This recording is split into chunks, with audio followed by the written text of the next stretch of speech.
The Supreme Court of Appeal has ruled that Jacob Zuma's release from prison on medical parole was unlawful and that he should return.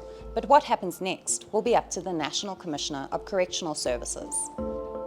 Last June, the Constitutional Court found Zuma in contempt of a previous order it had handed down, directing him to appear before the State Capture Commission of Inquiry and to answer its questions.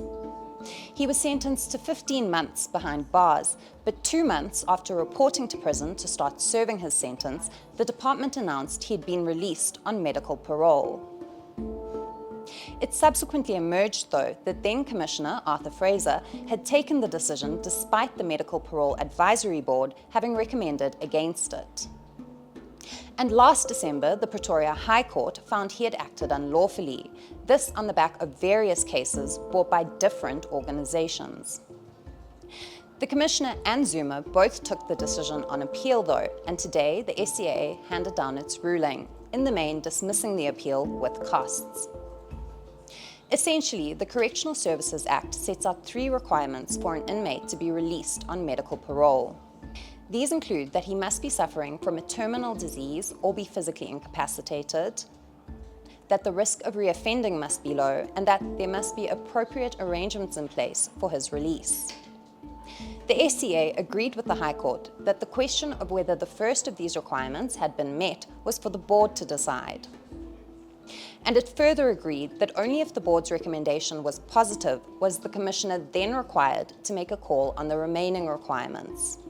The SCA found the Commissioner had no residual powers to release an inmate on medical parole without a positive recommendation from the board, the reason being that the board is a specialist professional body and the Commissioner is not.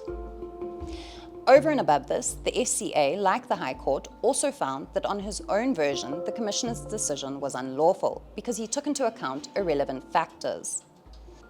These included Zuma's age, the unrest that followed his incarceration, and the fact that the department couldn't provide him with the kind of care he required. However, the order initially handed down by the High Court included a declarator that Zuma's time spent on medical parole should not count towards his sentence. And on this, the SCA disagreed. The SCA held that this question implicated the doctrine of separation of powers and should be left to the department to decide. It said that in law, Zuma had not finished serving his sentence and must return to prison. However, it said whether or not the time he had spent on unlawfully granted medical parole should be taken into account in determining the remainder of his sentence was a question for the Commissioner to decide. And it said the Commissioner might be able to take that period into account in determining any applications or grounds for Zuma's release going forward. Bernadette Wicks, Eyewitness News.